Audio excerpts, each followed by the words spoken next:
আসসালামু আলাইকুম। সিএসসি তে তোমাদেরকে স্বাগতম। আজকে আমরা স্ট্রাকচার প্রোগ্রামিং ল্যাঙ্গুয়েজের কিছু বেসিক জিনিস নিয়ে আলোচনা করব। তো ১ম এ আমরা দেখব যে প্রোগ্রামিং জিনিসটা কি? প্রোগ্রামিং হচ্ছে আম মনে করো যে তোমার বাসায় একটা বিড়াল অথবা একটা কুকুর আছে।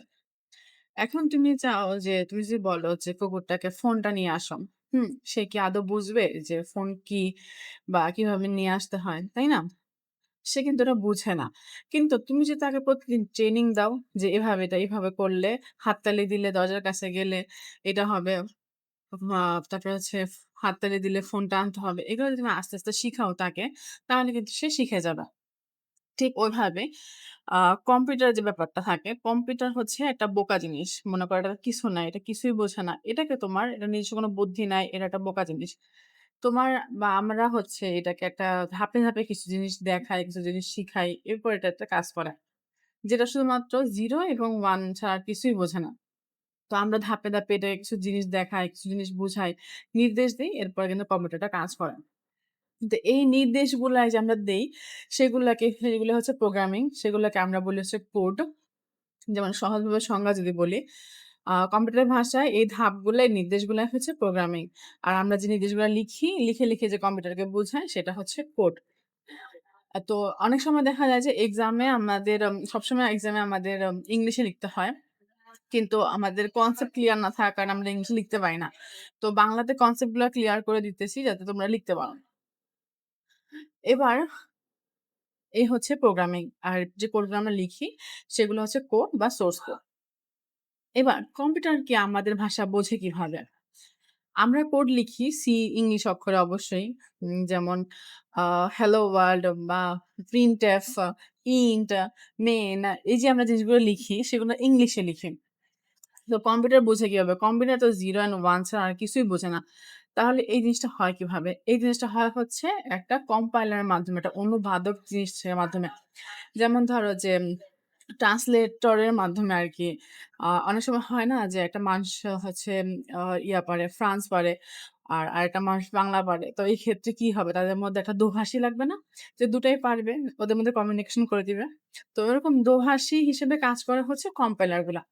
যেগুলা আমরা যখন ইংলিশে কিছু লিখি সেই মেইন বা ইন্ট বা প্রিন্টএফ বা রিটার্ন সেইটাকে সে দোভাষীটা বা কম্পাইলারটা 0 এবং 1 এ বা exe ফাইলে ট্রান্সফার করে হচ্ছে কম্পিউটারকে বোঝায় যে ও মেইন লিখতে চাচ্ছেন। তো স্ট্রাকচার ল্যাঙ্গুয়েজের সবচেয়ে বেশি যেটা ব্যবহার করা হয় সেটা হচ্ছে সি ল্যাঙ্গুয়েজটা। তো আমাদের সি শিখতে হবে। তো এখন কোয়েশ্চেন তোমরা করতে পারো যে অনেক, অনেক ল্যাঙ্গুয়েজ আছে জাভা, পাইথন, জাভাস্ক্রিপ্ট আমরা কেন সি শিখব? তো সি এর অনেকগুলাই কারণ আছে সি শিখার।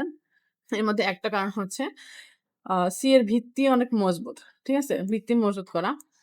আ সি ল্যাঙ্গুয়েজকে বলা হয় হচ্ছে আধুনিক ভাষার মা। এটা শিখলে মোটামুটি সব ল্যাঙ্গুয়েজই কয়েকদিনের মধ্যে শিখা যায়। আর আরেকটা কারণ হচ্ছে সি শেখার সেটা হচ্ছে স্ট্রাকচার এবং সুশৃঙ্খল সি ল্যাঙ্গুয়েজটা। এটা এলোমেলো না। এটাকে লিখতে হলে একটা মডিউল, একটা ফাংশন উপর থেকে নিচ বিভিন্নভাবে এটা একটা শৃঙ্খলভাবে কাজ করে। এটা শিখলে মোটামুটি সবগুলো ল্যাঙ্গুয়েজই অল্প কিছুদিনের মধ্যে শিখা যায়। তো আমরা একটা সি প্রোগ্রামের একটা কোড দেখি এখন। যেমন এইটা include std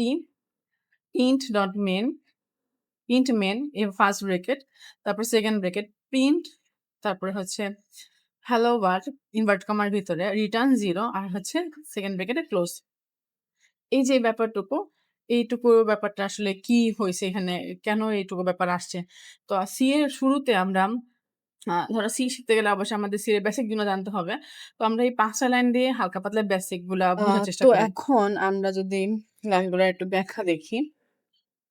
তো ১ম এ আছে কি যে hash include first bracket start stdio dot case bracket close. তো এই লাইনটার মানে কি? সহজভাবে যদি আমি বোঝাই যে আমরা যেটা বিরিয়ানি রান্না করি, ঠিক আছে? তখন আমরা কি দিব? সেটা এলাচ, দারচিনি, মসলা দিব। মসলা কি করি আমরা আ কি এগুলোকে বানাই? এই যে এলাচ, দারচিনি বা মসলা এটাকে আমরা বানাই? এটা তো আমরা বানাই না।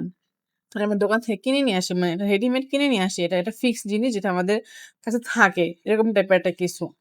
তো stdio হচ্ছে include হচ্ছে এরকম যে সি ল্যাঙ্গুয়েজের স্ক্রিনে দেখানোর জন্য যে এটা একটা ল্যাঙ্গুয়েজ এবং এটা স্ক্রিনে দেখানো যাবে, এই জিনিসটা স্ক্রিনে শো করবে।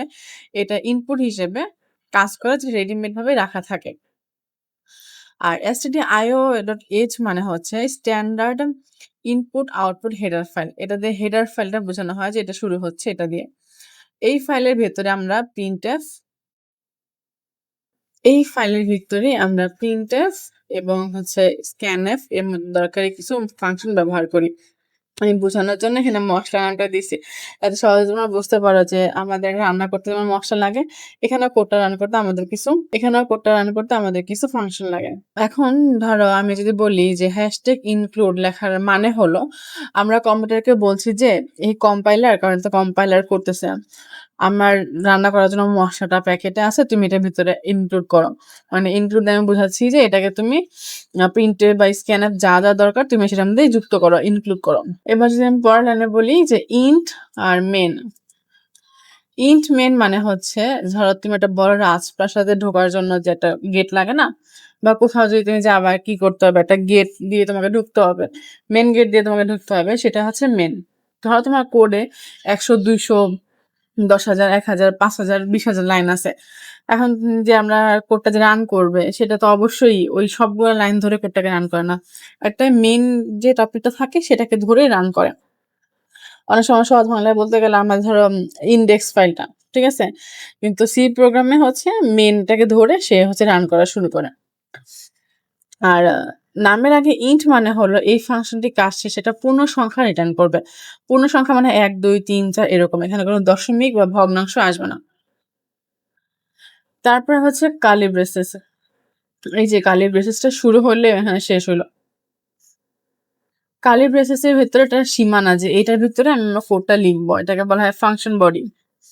তারপরে আমরা দেখলাম যে প্রিন্টএফ আর হচ্ছে রিটার্ন। তো প্রিন্টএফ কেন ব্যবহার করা হয়? প্রিন্টএফ সহজ ব্যাখ্যা হচ্ছে প্রিন্টএফ হলো একটি ফাংশন যার কাজ ব্রেকেটের ভেতরে ডাবল কোটেশনের ভিতরে যা লেখা থাকবে তা প্রিন্ট করা। যেমন এখানে প্রিন্টএফের ভিতরে কি লেখা আছে? Hello world. তো এইটা আউটপুট হিসেবে যা থাকবে তাই হচ্ছে আমাদের প্রিন্ট দেখাবে। আর এখানে আমরা সেমিকোলন ইউজ করছি। সেমিকোলন কেন ব্যবহার করা হয়?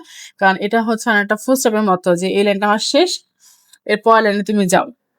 এটা খুবই গুরুত্বপূর্ণ একটা ভূমিকা পালন করে কোড লেখার ক্ষেত্রে। যেহেতু এখানে দেখে কি যে সেমিকোলন না থাকলে ও মনে করে একই লাইনে চলতেছে, তখন কিন্তু এরর আসার সম্ভাবনা থাকে।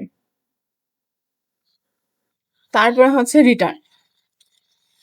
তো রিটার্নের মানে হচ্ছে এটা কম্পিউটারকে জানায় যে বসো মেন ফাংশনের কাজে ঝামেলা ছাড়াই সফলভাবে সম্পন্ন হয়েছে। 0 মানে কোনো এরর বা ভুল হয়নি।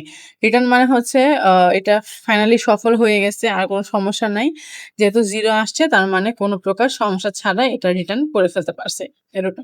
যদি অন্য কোনো কিছু আসতো, 1 আসলে কোনো একটা এরর বা কিছু একটা হইতো। এই এই হচ্ছে আমাদের খুবই বেসিক একটা ক্লাস ছিল তোমার স্ট্যান্ডার্ড প্রোগ্রামিং ল্যাঙ্গুয়েজের উপর। তো এটার পরে আমি হচ্ছে তোমাদের কিছুটা কোশ্চেন করব।